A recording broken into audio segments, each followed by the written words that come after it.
Hi guys, ಈ ವಿಡಿಯೋದಲ್ಲಿ ಕಾಡಿನ ಮಧ್ಯ ಇರುವ ಈ ಮನೆಯಲ್ಲಿ ಮೊಬೈಲ್ ನೆಟ್ವರ್ಕ್ ಸಿಗೋದು ಸ್ವಲ್ಪ ಕಷ್ಟ. ಅದಕ್ಕೆ ಈ ಒಂದು ಯೂಸ್ಡ್ ಮೊಬೈಲ್ ನೆಟ್ವರ್ಕ್ ಬೂಸ್ಟರ್ ಮತ್ತು ಜುಗಾಡ್ ನೆಟ್ವರ್ಕ್ ಸೊಲ್ಯೂಷನ್ ಸಿಸ್ಟಮಿಂದ ಟೆಸ್ಟ್ ಮಾಡಲಾಗ್ತಿದೆ. ಆದರೆ ಈ ಬೂಸ್ಟರ್ ಸರಿಯಾಗಿದೆಯಾ ಅಥವಾ ವೇಸ್ಟ್ ಆಗುತ್ತಾ ಅಂತ ನೋಡೋಣ ಬನ್ನಿ. ಈ ಮನೆ ಕಾಡಿನ ಮಧ್ಯದಲ್ಲಿರೋದ್ರಿಂದ ಇಲ್ಲಿ ಮೊಬೈಲ್ ನೆಟ್ವರ್ಕ್ಸ್ ವೀಕ್ ಆಗಿರುತ್ತೆ. ಮನೆ ಒಳಗಡೆ ನೆಟ್ವರ್ಕ್ ಸಿಗೋದು ಇನ್ನೂ ಕಷ್ಟ. ಆದ್ದರಿಂದ ಎರಡು ಡಿಫ್ರೆಂಟ್ ಸೊಲ್ಯೂಷನ್ ಸಿಸ್ಟಮ್ಗಳನ್ನು ಬಳಸಿ ಟೆಸ್ಟ್ ಮಾಡಿ ನೋಡೋಣ. ಗೈಸ್, ಇನ್ನು ಹೊಸದಾಗಿ ಚಾನಲನ್ನು ನೋಡ್ತಾ ಇರೋರು ಪ್ಲೀಸ್ ಚಾನಲನ್ನು ಸಬ್ಸ್ಕ್ರೈಬ್ ಮಾಡ್ಕೊಳ್ಳಿ. ಹಾಗೆ ವಿಡಿಯೋ ಇಷ್ಟ ಆದರೆ ದಯವಿಟ್ಟು ಒಂದು ಲೈಕ್ ಕೊಡಿ. ಫಸ್ಟ್ ಮನೆ ಹೊರಗಡೆ ಈ ಒಂದು LPDA ಅಂಟೆನಾವನ್ನು ಟವರ್ ಇರೋ ಡೈರೆಕ್ಷನ್ನಲ್ಲಿ ಗೆಸ್ ಮಾಡಿ ಈ ರೀತಿ ಇಟ್ಟು, ನೆಕ್ಸ್ಟ್ ಈ DIY ಸಿಗ್ನಲ್ ಸೆಟಪ್ ಜೊತೆನೆ ಟೆಸ್ಟ್ ಮಾಡಿ ನೋಡಿದಾಗ ಜಿಯೋ 4G -110 dBm ವರೆಗೆ ನೆಟ್ವರ್ಕ್ ಸಿಗ್ತಾ ಇದೆ. ಅಂದರೆ 3 ಮಾರ್ಕ್ ನೆಟ್ವರ್ಕ್ ಬರ್ತಾ ಇದೆ. ಮತ್ತು ಇಂಟರ್ನೆಟ್ ಸ್ಪೀಡ್ ಟೆಸ್ಟ್ ಮಾಡಿ ನೋಡಿದಾಗ ನೋಡಿ 7 MB ಡೌನ್ಲೋಡ್ ಸ್ಪೀಡ್ ಮತ್ತು 1.6 MB ಅಪ್ಲೋಡ್ ಸ್ಪೀಡ್ ಕೂಡ ಸಿಕ್ಕಿತ್ತು. ಆಮೇಲೆ ಈ ಪ್ಲೇಸನ್ನು ಫೈನಲ್ ಮಾಡಿ ನೆಕ್ಸ್ಟ್ ಮನೆ ಒಳಗಡೆ ಚೆಕ್ ಮಾಡೋದಕ್ಕೆ LMR 400 ಕೋಆಕ್ಸಲ್ ಕೇಬಲನ್ನು ಈ ಅಂಟೆನಾ ಜೊತೆ ಕನೆಕ್ಟ್ ಮಾಡೋಣ. ಇಲ್ಲಿ ನೋಡ್ಬೋದು ಹೊರಗಡೆ ಅಂಟೆನಾದಿಂದ ಈ ಕೋಆಕ್ಸಲ್ ಕೇಬಲ್ ಮನೆ ಒಳಗಡೆ ತಂದು ಮತ್ತು ಈ ಜುಗಾಡ್ ಬೂಸ್ಟರ್ ಜೊತೆನೇ ಕನೆಕ್ಟ್ ಮಾಡಲಾಗಿದೆ. ಇದರಲ್ಲಿ ನೆಟ್ವರ್ಕ್ ಸಿಕ್ಕಿದ್ರೆ ರಿಪೀಟರಲ್ಲೂ 100% ಸಿಕ್ಕೇ ಸಿಗತ್ತೆ. ಇಲ್ಲಿ ನೋಡಿ ಮನೆ ಒಳಗಡೆ ಜಸ್ಟ್ ಮೊಬೈಲಲ್ಲಿ BSNL 4G 1 ಮಾರ್ಕ್ ಇದೆ, ಆದರೆ ಜಿಯೋ 4G ಯಾವುದೇ ಕಾರಣಕ್ಕೂ ಬರ್ತಾ ಇಲ್ಲ. ಆ್ಯಕ್ಚುಲಿ ಈ ಮನೆಯವರ ಮೊಬೈಲಲ್ಲೇ ಟೆಸ್ಟ್ ಮಾಡ್ತಾ ಇರೋದು ಇನ್ಫಿನಿಕ್ಸ್ 5G ಮೊಬೈಲ್ ಇದು. ಇವಾಗ ಈ ಮೊಬೈಲನ್ನು ಈ ನೆಟ್ವರ್ಕ್ ರಿಸೀವರ್ ಮೇಲ್ಗಡೆ ಇಡ್ತಾ ಇದ್ದೀನಿ.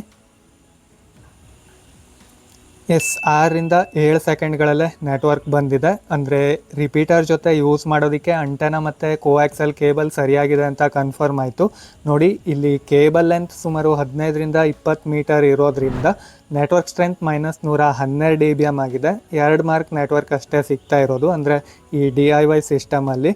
ಇನ್ನು ಇದರಲ್ಲಿ ಇಂಟರ್ನೆಟ್ ಸ್ಪೀಡ್ ಎಷ್ಟಿದೆ ಅಂತ ನೋಡೋಣ. ಹೊರಗಡೆ ಟೆಸ್ಟ್ ಮಾಡಿದ ರೀತಿಯಲ್ಲೇ ಸ್ಪೀಡ್ ಅಂದರೆ 6ರಿಂದ 7 MB ಡೌನ್ಲೋಡ್ ಸ್ಪೀಡ್, ಹಾಗೆ ಅಪ್ಲೋಡ್ ಸ್ಪೀಡ್ ಸ್ವಲ್ಪ ಸ್ಲೋ ಆಗಿದೆ, 1/2 MB ಅಷ್ಟೇ ಅಪ್ಲೋಡ್ ಸ್ಪೀಡ್ ಸಿಗ್ತಾ ಇರೋದು. ನೆಕ್ಸ್ಟ್ ಮೊಬೈಲ್ ಸಿಗ್ನಲ್ ಬೂಸ್ಟರ್ ಅಥವಾ ರಿಪೀಟರನ್ನು ಚೆಕ್ ಮಾಡೋಣ. ಟೆಸ್ಟ್ ಮಾಡೋವಾಗಲೇ ಕರೆಂಟು ಕೈ ಕೊಟ್ಬಿಡ್ತು. ಆದರೆ ಇವ್ರ ಮನೇಲಿ ವಿಗಾರ್ಡ್ ಅವರದ್ದು ಮಿನಿ UPS ಇದ್ದಿದ್ದರಿಂದ ತುಂಬ ಹೆಲ್ಪ್ ಆಯಿತು. ಫಸ್ಟ್ ರಿಪೀಟರನ್ನು ಅಡಾಪ್ಟರ್ ಕನೆಕ್ಟ್ ಮಾಡಿ ಬೂಸ್ಟರ್ ಆನ್ ಆಗುತ್ತಾ ಇಲ್ವಂತ ಚೆಕ್ ಮಾಡಿ ನೋಡೋಣ. ಪವರ್ ಆನ್ ಏನೋ ಆಗ್ತಾ ಇದೆ. ನೆಕ್ಸ್ಟ್ ಎಕ್ಸ್ಟರ್ನಲ್ ಅಂಟೆನಾದಿಂದ ಬಂದ ಕೇಬಲನ್ನು ಈ ಬೂಸ್ಟರ್ ಜೊತೆ ಕನೆಕ್ಟ್ ಮಾಡಿ ನೋಡೋಣ ಸಿಗ್ನಲ್ ಸಿಗತ್ತಾ ಇಲ್ವಾ ಅಂತ. ಇವಾಗ ಕೇಬಲ್ ಕನೆಕ್ಟ್ ಮಾಡಿ ಇಂಡೋರ್ ಪ್ಯಾಚ್ ಪ್ಯಾನಲ್ ಅಂಟೆನಾವನ್ನು ಕನೆಕ್ಟ್ ಮಾಡಿ ಮತ್ತು ಪವರ್ ಅಡಾಪ್ಟರ್ ಪಿನ್ ಎಲ್ಲ ಸೆಟ್ ಮಾಡಾಗಿದೆ. ನೆಕ್ಸ್ಟ್ ಪವರ್ ಆನ್ ಮಾಡಲಾಯಿತು. ನೋಡಿ ಬ್ಯಾಡ್ ಲಕ್ ಏನಂದರೆ ಮೊಬೈಲ್ಗೆ ಸರಿಯಾಗಿ ನೆಟ್ವರ್ಕ್ ಬಂದೇ ಇಲ್ಲ. ಮೇ ಬಿ UPS ಇಂದ ಪವರ್ ಸಾಕಾಗ್ತಾ ಇಲ್ಲ ಅಂತ ಅಂದ್ಕೊಂಡು ಆಮೇಲೆ ಕರೆಂಟ್ ಕೂಡ ಬಂತು. ಅಡಾಪ್ಟರನ್ನು ಎಲೆಕ್ಟ್ರಿಸಿಟಿ ಜೊತೆನೇ ಕನೆಕ್ಟ್ ಮಾಡಲಾಯಿತು.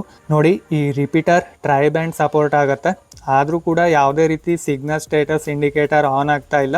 ಬೇರೆ ಒಂದು ಮೊಬೈಲಲ್ಲಿ ನೆಟ್ವರ್ಕ್ ಚೆಕ್ ಮಾಡಿದ್ರು ಕೂಡ 2ರಿಂದ 3 ಮಾರ್ಕ್ ನೆಟ್ವರ್ಕ್ ಏನೋ ಸಿಕ್ತು, ಆದರೆ ಇಂಡೋರ್ ಅಂಟೆನಾ ಹತ್ತಿರದಲ್ಲಿದ್ದರೆ ಮಾತ್ರ ಬರ್ತಾ ಇತ್ತು. ಆದರೆ ಇಂಟರ್ನೆಟ್ ಯಾವುದೇ ಕಾರಣಕ್ಕೂ ವರ್ಕ್ ಆಗ್ತಾನೆ ಇರಲಿಲ್ಲ. ಆಮೇಲೆ ಈ ರಿಪೀಟರನ್ನು ಯಾವುದೋ ಗುಡುಗು ಅಥವಾ ಸಿಡಿಲಿನ ಟೈಮಲ್ಲಿ ಡಿಸ್ಕನೆಕ್ಟ್ ಮಾಡಿರಲಿಲ್ವೋ ಏನೋ, ಅದರಿಂದ ಡ್ಯಾಮೇಜ್ ಆಗಿರ್ಬೋದು. ಯಾಕೆಂದರೆ ಫಸ್ಟ್ ಈ ರಿಪೀಟರನ್ನು ಪರ್ಚೇಸ್ ಮಾಡಿದ್ದ ಮನೆಯಲ್ಲೂ ಕೂಡ ಸಿಗ್ನಲ್ ಸರಿಯಾಗಿ ಸಿಗ್ತಾ ಇರಲಿಲ್ವಂತೆ. ರಿಪೀಟರ್ ಸರಿಯಾಗಿಲ್ಲ ಅಂತ ಕನ್ಫರ್ಮ್ ಆದಮೇಲೆ ನೆಕ್ಸ್ಟ್ ನೆಟ್ವರ್ಕ್ಗೆ ಏನು ಮಾಡೋದು?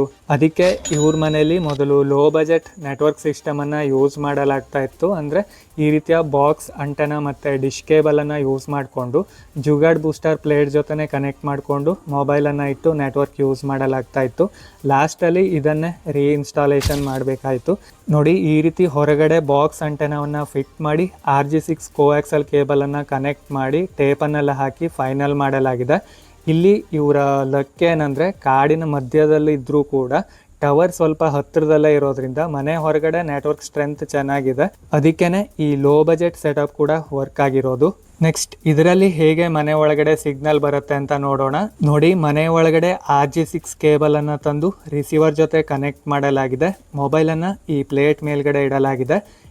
ಇದರಲ್ಲೂ ನೋಡಿ ಹೊರಗಡೆ ನೆಟ್ವರ್ಕ್ ಚೆನ್ನಾಗಿದ್ದರಿಂದ ಜಿಯೋ 4G -112 dBm ಸ್ಟ್ರೆಂತ್ ಬರ್ತಾ ಇದೆ. ನೆಕ್ಸ್ಟ್ ಇಂಟರ್ನೆಟ್ ಸ್ಪೀಡ್ ಚೆಕ್ ಮಾಡಬೇಕಲ್ವ. ನೋಡಿ ಸ್ಪೀಡ್ ಟೆಸ್ಟ್ ಕೊಡ್ತಾ ಇದ್ದೀನಿ. ಎಸ್ ನೋಡಿ 4-5 MB ಡೌನ್ಲೋಡ್ ಸ್ಪೀಡ್ ರನ್ ಆಗ್ತಾ ಇದೆ. 400 ಕೇಬಲ್ಗಿಂತ ಒಂದು 2 MB ಅಷ್ಟೇ ಲಾಸ್ ಆಗ್ತಾ ಇದೆ. ಆದರೆ ಅಪ್ಲೋಡ್ ಸ್ಪೀಡ್ ಸರಿಯಾಗಿ ಸಿಗ್ತಾ ಇಲ್ಲ. 0.3 MB ಅಷ್ಟೇ ಅಪ್ಲೋಡ್ ಸ್ಪೀಡ್ ಹೋಗ್ತಾ ಇರೋದು. ಆದರೆ ಇದರಿಂದ ನಾರ್ಮಲ್ ಇನ್ಸ್ಟಾಗ್ರಾಮ್ ರೀಲ್ಸ್, ಯೂಟ್ಯೂಬ್ ಮತ್ತು ವಾಟ್ಸಪ್ ಇವನ್ನೆಲ್ಲ ಯೂಸ್ ಮಾಡ್ಬೋದು. ಕೊನೆಗೂ ನಮ್ಮ DIY ಅಥವಾ ಜುಗಾಡ್ ಸಿಸ್ಟಮ್ ಇಂದ ಮನೆ ಒಳಗಡೆ ಜಿಯೋ ನೆಟ್ವರ್ಕ್ ಯೂಸ್ ಮಾಡೋದಕ್ಕೆ ಸಾಧ್ಯ ಆಯಿತು. ಯೂಸ್ಡ್ ಬೂಸ್ಟರ್ ಫಾಲ್ಟ್ ಇದ್ದಿದ್ರಿಂದ ವರ್ಕ್ ಆಗಿಲ್ಲ, ಸರಿಯಾಗಿದ್ದಿದ್ರೆ ಚೆನ್ನಾಗೇ ನೆಟ್ವರ್ಕ್ ಸಿಕ್ಕಿರೋದು. ನೀವೇನಾದರೂ ಇಂತಹ ಫಾರೆಸ್ಟ್ ಅಥವಾ ದೂರದ ಪ್ರದೇಶದಲ್ಲಿ ಮೊಬೈಲ್ ನೆಟ್ವರ್ಕ್ ಸಮಸ್ಯೆಯಿಂದ ಎದುರಿಸ್ತಾ ಇದ್ದೀರಾ? ನಿಮ್ಮ ಏರಿಯಾದಲ್ಲಿ ಯಾವ ನೆಟ್ವರ್ಕ್ ಚೆನ್ನಾಗಿ ಸಿಗ್ತಾ ಇದೆ ಅಂತ ಕಾಮೆಂಟ್ ಮಾಡಿ. ಈ ವಿಡಿಯೋ ಇಷ್ಟ ಆದರೆ ದಯವಿಟ್ಟು ಒಂದು ಲೈಕ್ ಕೊಡಿ. ಇಂತಹ ರಿಯಲ್ ನೆಟ್ವರ್ಕ್ ಟೆಸ್ಟಿಂಗ್ ವಿಡಿಯೋಸ್ಗಳಿಗೆ ಪ್ಲೀಸ್ ಚಾನಲನ್ನು ಸಬ್ಸ್ಕ್ರೈಬ್ ಮಾಡಿ. Thank you.